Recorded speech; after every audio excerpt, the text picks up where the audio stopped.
HR tech, work tech, and investment are transforming the future of work. Are you in the know?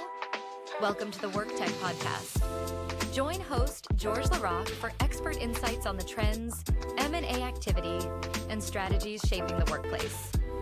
Brought to you by oneworktech.com and the Work Defined Podcast Network.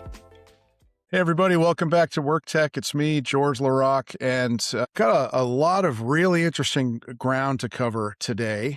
And I'm going to get right into it and welcome our guest for this episode, Bill Mastin. You may know Bill. He's a very successful operator in the work tech and HR tech industry. He's doing some really interesting things now as the CEO of Cadient, and Cadient's doing really interesting things.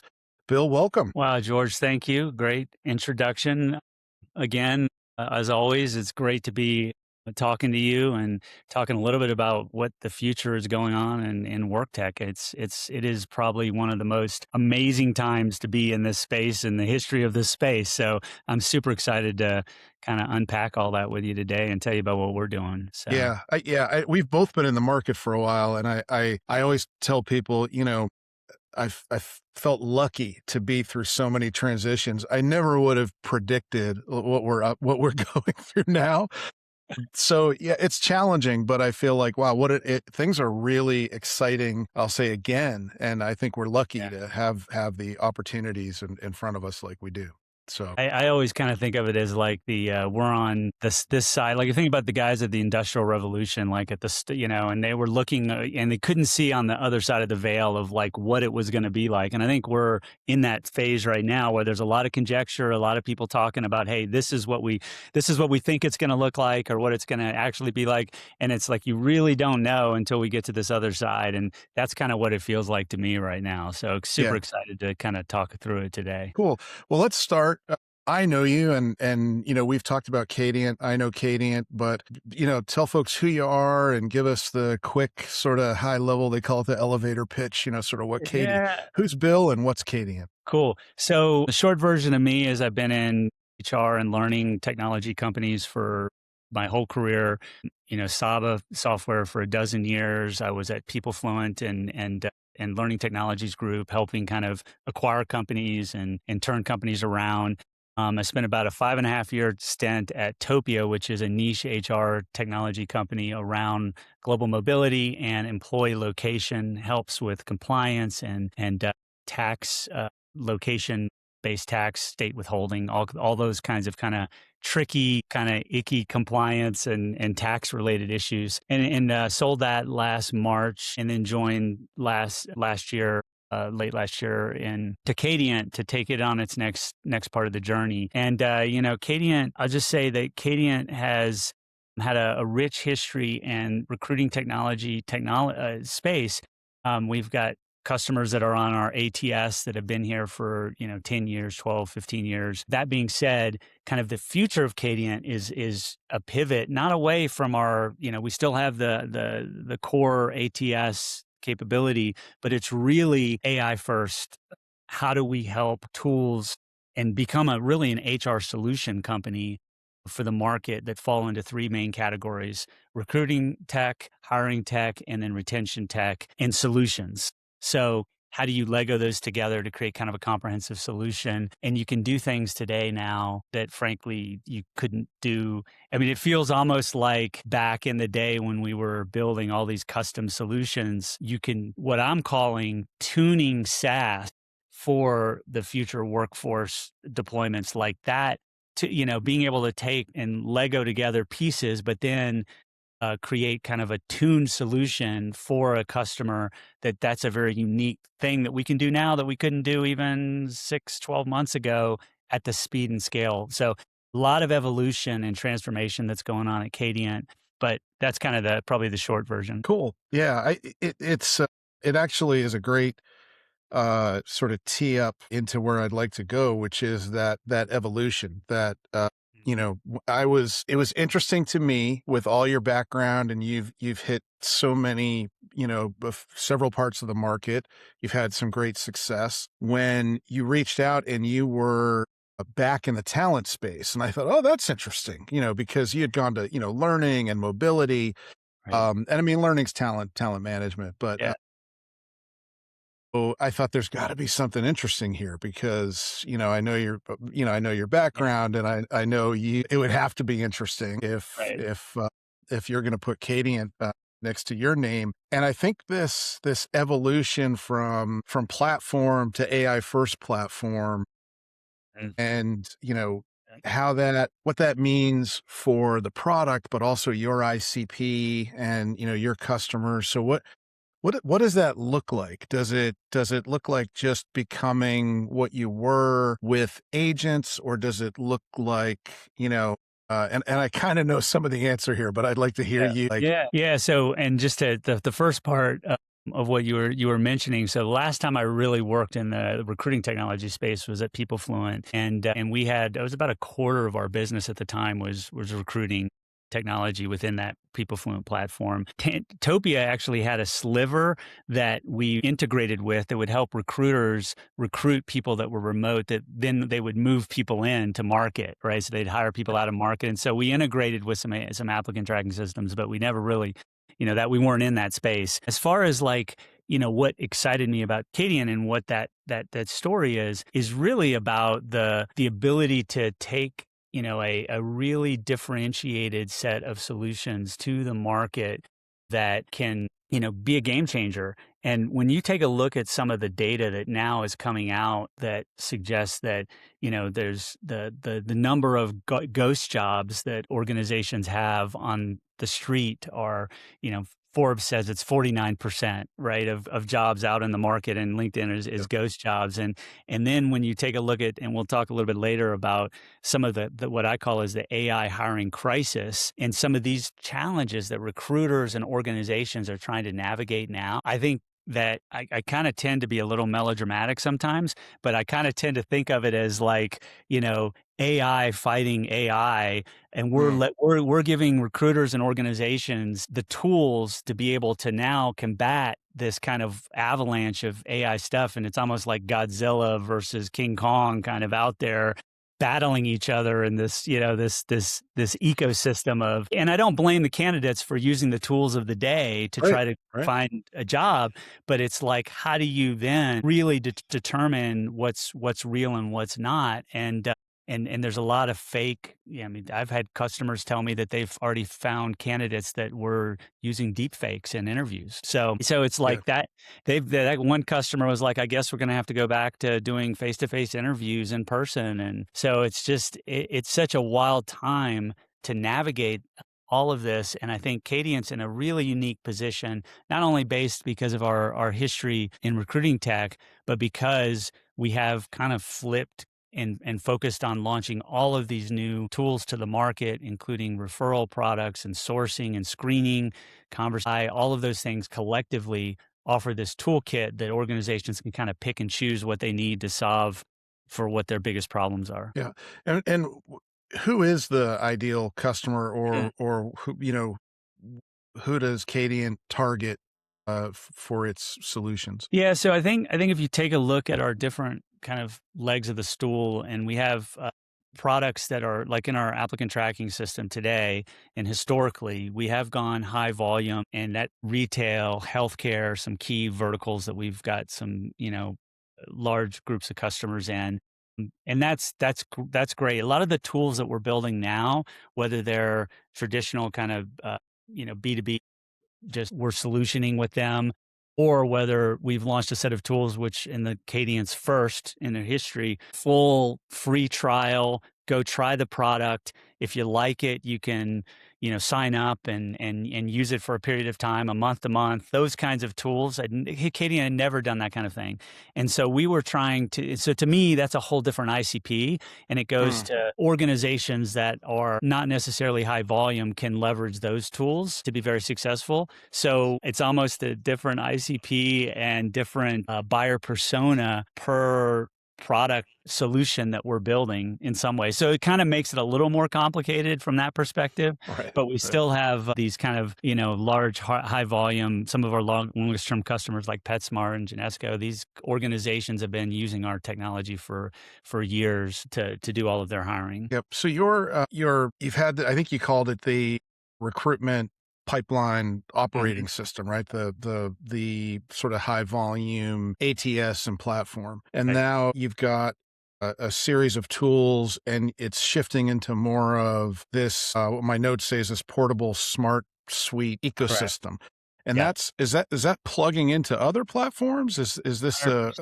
okay? Yeah, Okay. 100%. So we have customers now that are using our sourcing tools and screening tools that are plugging in and integrating with their existing ATS. So we built it as a modular fashion. So like our Smart Refer product, for instance, is just a referral, employee referral program that that's compliant and helps organizations in a much more efficient fashion than traditional job boards spend actually get the best candidates from recommendations from their employees. And that's an example of something that is completely separate, independent, and can plug into any ecosystem that's out there. Okay. Okay. So, and you've got the sourcing, and you talked about Mhm. screening, interviewing. How many of these, I'm going to call them modules. How many of these modules do you take to market? Yeah. So what we're trying to do is get feedback from the market, from prospects and customers that are finding these problems as they've in this new world. Build, get signals, and then where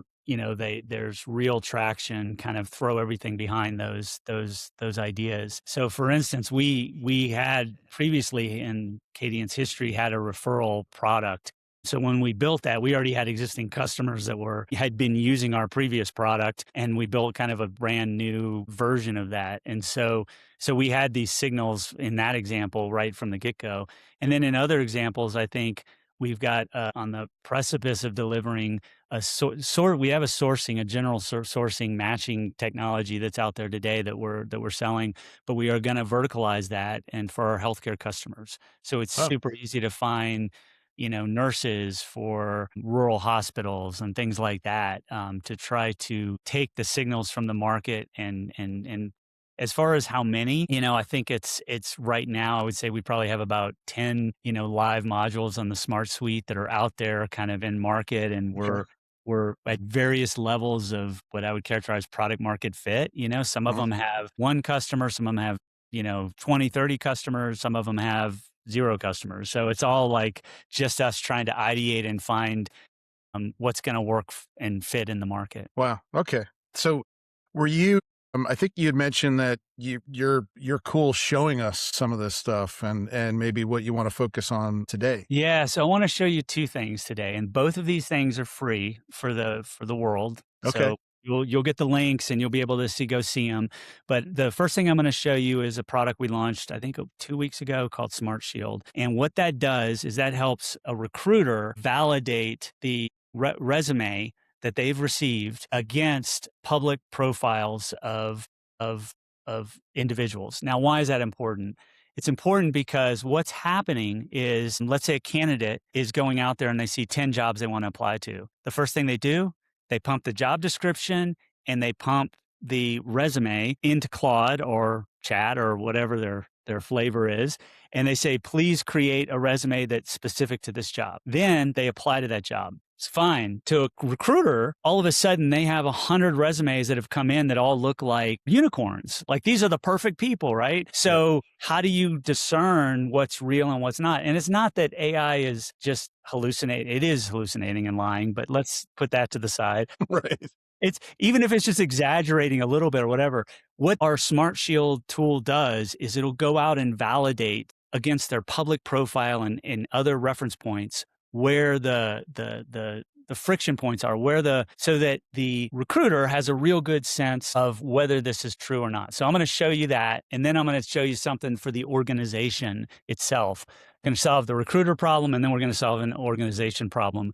So Okay. let me share my screen and show you how easy this is and apologize in advance about my addiction to tabs. So you'll have to.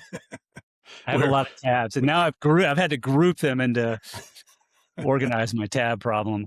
But so the Cadient.ai Smart Shield is where you go, and you can actually just add it here, and it's a free Chrome plugin. And what I'm going to show you today, I'm actually going to do a real live interview of our an analysis of a resume of one of our product team members and Okay. on the engineering team. Um, and basically, what I wanted to show just on this is what we check. So we will look at employers, credentials, public profile cross references, all of these things. We will automate the checking of that. So as a recruiter, all you have to do is go to the site, download the Chrome plugin, and you're going to be able to try this out for free. And there's no charge for it at all. So now let me jump into the actual demonstration. And I'm sorry, I've lost a lot of my demo skills over the years, but I still You're doing fine. I'm still I can still click around. So Ayush is one of our lead product managers and um, is based in India, but this is not region specific. So you can really use this because it ties to your resume, to LinkedIn, and to other public places. So once you have the Chrome install, you'll get a SmartShield button at the top, and I'm going to Okay. be able to open the viewer and hit Analyze Resume, and it's that quick, and it's Oh, bam. wow. So what I can do is then take a look at this, or what I can do is look at the full report, which looks like this. And so you can get Okay. an output which will give the risk categories of this resume based on, their public persona, all of the data on employers and all of that thing, to be able to say, okay, they've checked 8 different things and they flagged 4, and there's one that has been AI generated completely. They caught that. And then they list out the top concerns. Hmm. So a really easy way for you to get a quick assessment on a resume. It's in the flow of work because you're in your browser, right? Like you can just plug a resume in and say, okay, well, is this really something that should I take a call with this person? Should I go through the screening, or is this just complete, fake news? Right. Right. And I like that it's presenting it back to me. It's flagging it. It's not Mhm. making a decision. I Right, mean, what's critical or what the issue is may be an obvious choice, right. but you're making the choice. It's giving you back. It's flagging it. It's organizing it. I think that's key. That you're not providing a tool that's you know telling them to pass on a candidate, but just telling them what you found. 100%. So that's, and a matter of fact, I think if we even talk about that in the setup on the page, that we're very, and we have on our website a AI bias report that we generated that talks about our philosophy with using AI to do any of this. And I think a couple of the big lawsuits that are underway right now kind of miss that step, right? They kind of jumped the gun. They either automated a decision tree process, or Yep. it didn't ask for consent. That is another thing. So we tried to, you know, solve those problems in any of the tools that we've delivered to the market. To really, our philosophy is to put, the hands on the wheel of a steering wheel, and to give you automatic steering versus, like, you're still driving the car is the idea. Right. Right. So, Yeah. Really cool. This is such a big issue for everyone in the market. yeah, I think this is the fundamental issue that overnight started causing problems. The the fraud problem, it varies, like the deep fakes versus hiring scams. Those are all real and those are all happening. But it's not happening to everyone. The flood of candidates, the AI applies, the homogenization of all the candidates that, trying to stand out and then nobody's standing out because everybody looks the right, same. This is a problem that I hear about, I mean, every right, day.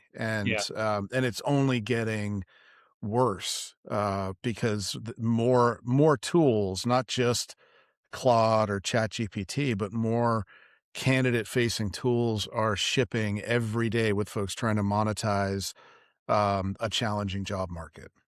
Yeah. I mean, and I think it's just going to get, it's an arms race now. It's going to get worse and worse because the new tools. I mean, you saw 6 to 9 months ago the mass hiring tools that kind of hit the market of like people were submitting like hundreds of resumes a day across these. So there was a volume problem, but now then below that now is like a quality problem that Yeah. they've really you know pulled out. So Yeah. So, cool. uh, so this, what's the next thing? Is it this So at this is yeah, scale this or? solves the recruiter problem. So then the Yep. next thing that we've just launched, and this is I don't know when we will go live, but this week we are announcing the release of hiring scorecard .ai.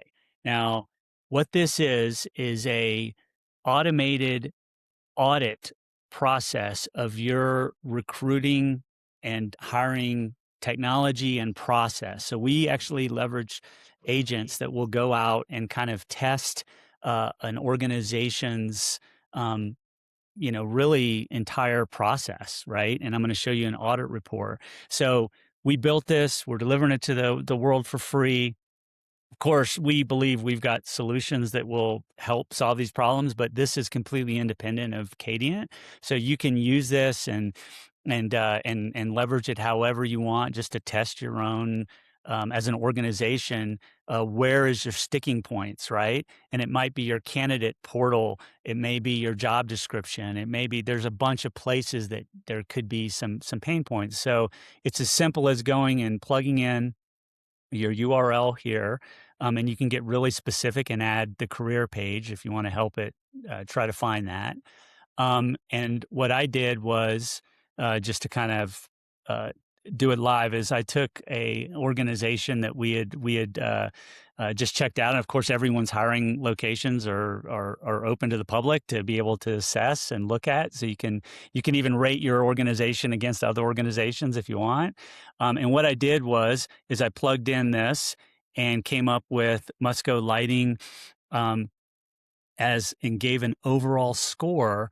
And then below this, and this will create an entire deck, and you can Oh, send it to yourself. But basically, it's this same data that I'm showing you right now. So if you're in a situation where you're looking at, hey, we're not getting the talent that we want as an organization. We're not getting the applications. Where's there ghosting going on because we don't have a mobile friendly kind of candidate portal or texting or all those things that kind of help solve some of those problems. yep. And you want to build a business case to say, hey, we need to up our game on, how we go to market and recruit talent. You can leverage this tool, create an audit. This is the kind of thing that people would spend a lot of money with, outside firms to come in and kind of look top to bottom their pipeline and how it was. But you can see the things. It texts their ATS. It will give a quality score on time to complete an application. Wow. It will look at their screening questions. Of course, we don't have agents yet that will actually go through an interview process. That's a different probably Like a different secret conversation. shopper agent. Yeah. Yeah, an actual mystery shopper agent, but There you uh, go. Mystery shopper. Yeah. but this gives you like how many job boards the role has been posted on and what the Wow. Okay. industry average is, so that you can really take a look at this, and an organization can up their game just by running this report and saying, okay, these are the areas where I think we should focus. Maybe in this case, they should just find, another, 5 boards that they want to post on, or their SEO rank for their career page, those kinds of things. And then again, you Okay. can download it as a PowerPoint and present it to your, head of HR or whoever would actually approve the budget for you to actually go fix some of these problems. Yeah. So it looks like a combination of, the experience and experience based on, what's being presented, the process, time, question sophistication. This is all really interesting. Right. Um, but it's also giving me some benchmarks in some areas that I was, when you first started showing it, I was curious about that. And you mentioned Yeah. it looks at, how many boards would this job normally be on? Mhm. That's really interesting. So to do this, this is looking at the whole career site, Yes. any job. So is it looking, do you know how many jobs it's sampling in order to come up with these It's metrics, or? Well, so it'll take a full look at what it'll do is it'll go back and try to find, some of the historical, like, of what's going on. So, like, time to fill jobs. Now, this is where it gets really interesting in, a frontline workforce where an organization might have evergreen jobs versus like pure rec jobs for staff. So, there's some nuances here that you have to except when you try to consolidate and aggregate data that way, and dig into it. So it's like anything. It's kind of like I always think of it as statistics and stories, right? You get the numbers, and then you have to try to figure out, okay, well, and why is that the way it is, and but they'll look at all of the job postings on that site and Yeah. then crunch the numbers. Um, that's a great idea, though, to actually allow it to pinpoint particular jobs because hard to fill jobs are very different profile than maybe, something that's entry level. Um, although, you know, entry level jobs, an interesting data point, and, we've got tons of hiring data from our customers, right? And one of the things that we're also uh, talking about is entry level jobs. And entry level jobs, there used to be 1 in 15 entry level jobs with no experience needed. I think that number now is somewhere in the neighborhood of 1 out of 50 jobs.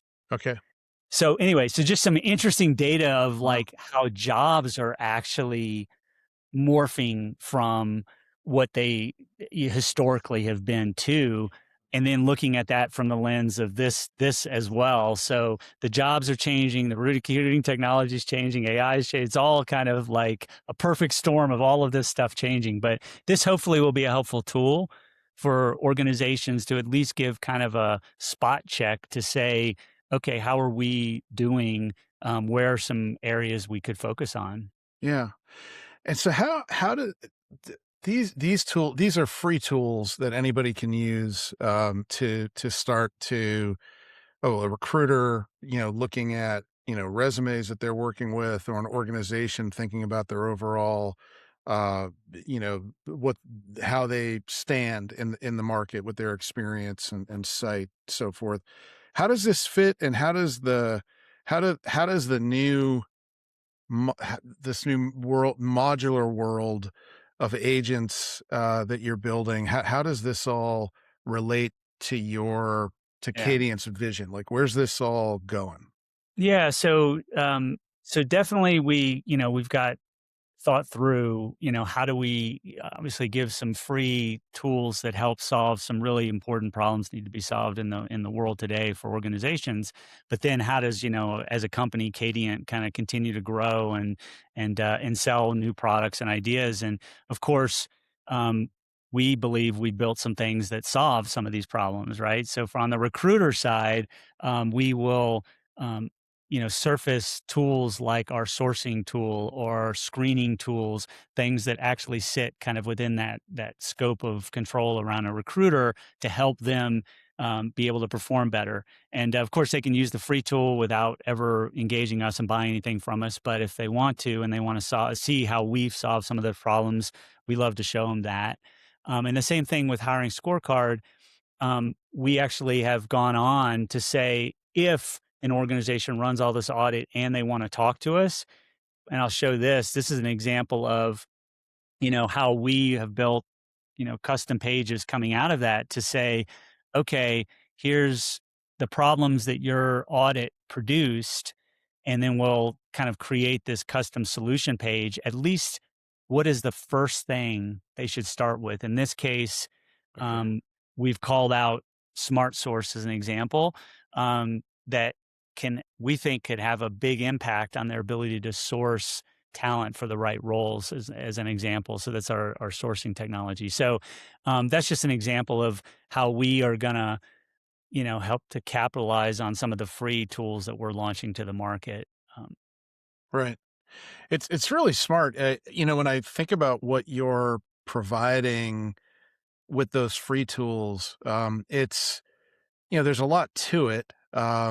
But it really, I keep thinking about expertise being the real value that we're now, providing to customers. Yeah, And, those aren't examples of you could just go run a prompt and get this information. I mean, it would be a pretty elaborate, but these are things that add value because of the expertise that you've built into it, exactly.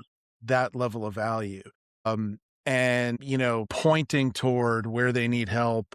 And I mean, I think that's the world that we're getting into, because if those tools didn't exist, I see a lot of customers, a lot of, TA teams, recruiters, leaders looking for their own tools to sort of analyze what's working well, what isn't. It may be a Claude, it may be agents that they're bringing in, it may be development that they're getting behind internally. So it's a very smart move to provide that sort of level of expertise up front. So yeah, and I think there's a whole transition that's going on underway with SaaS and software as a whole. Like, I think there's a lot that you go see people that have said SaaS is dead and all of these things. But I think most organizations, they don't want to necessarily, they want to have security.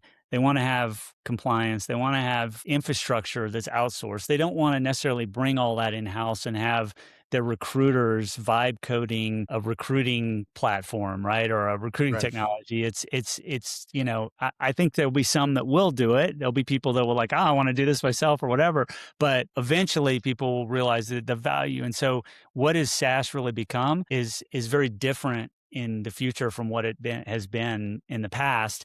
Honestly, I think, and as part of the tech SaaS market for many years, George, like we've done a bit of a disservice to customers because, we've created one product that fits all customers, or that's what we would tell them. And then we would say, hey, everybody needs to fit into our best practices.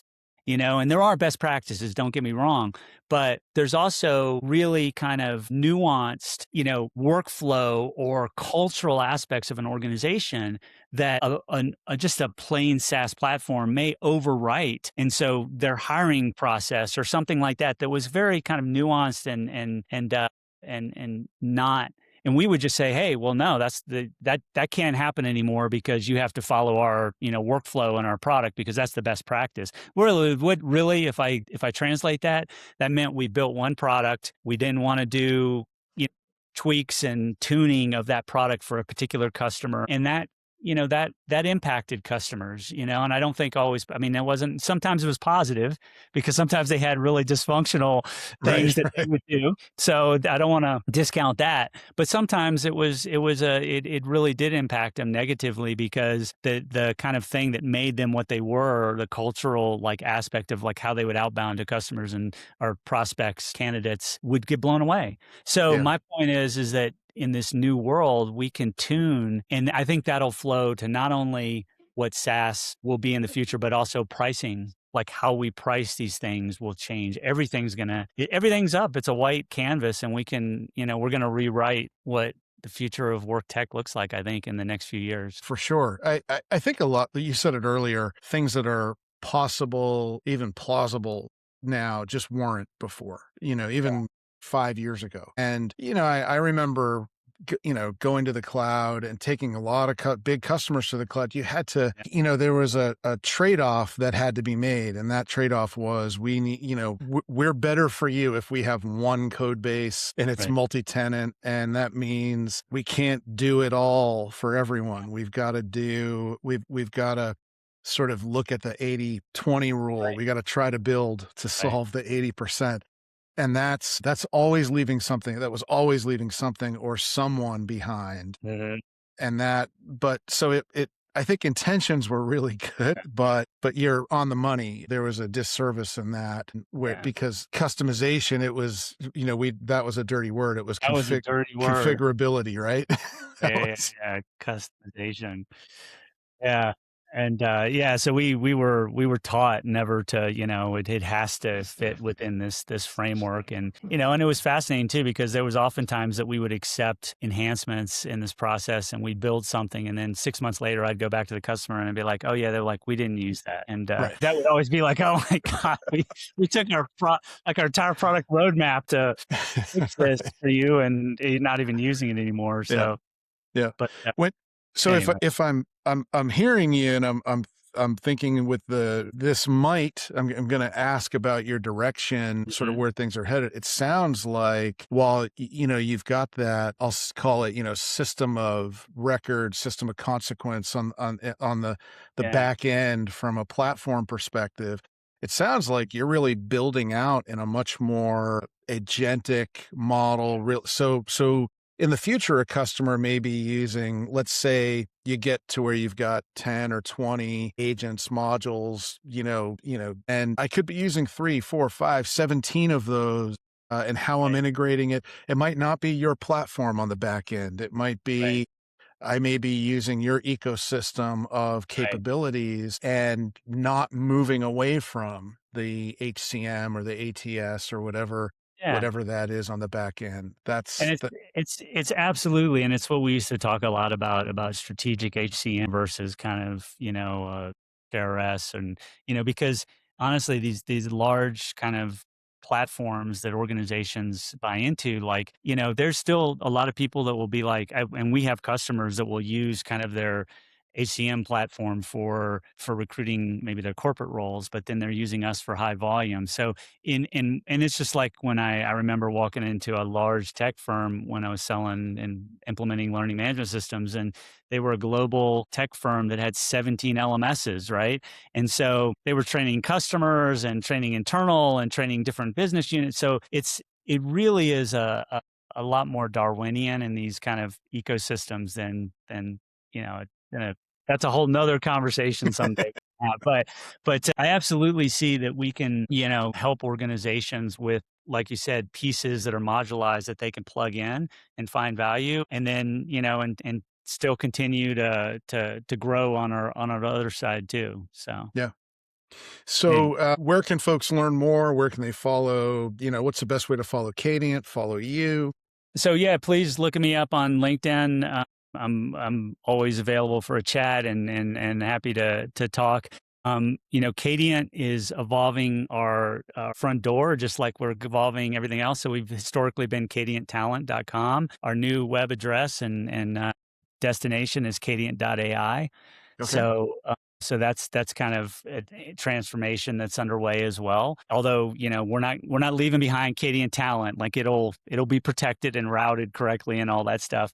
But yeah, please look us up and check out what we're doing. I mean, our goal is to continue to innovate and offer these solutions that are helping organizations that are really faced with new problems on this front in a way that they've never really had to face before. So it's a fascinating time to kind of go out and ideate and solution with customers on how do we help them solve these problems. Yeah, no doubt. And it seems like we're going to need to follow up at some point in the next few months. I'd love to hear about that evolution and sort of and maybe get a look at more of the platform. But absolutely. Bill, thanks for telling the story here at WorkTech. Thanks for being here. We'll share all the links, but I know how busy you are, how valuable your time is. I really appreciate your telling the story at WorkTech. I always enjoy talking to you, George. I love your perspective and look forward to seeing you again at HR Tech this year. So, all right, cool. Thanks. I'm looking forward to seeing you as well.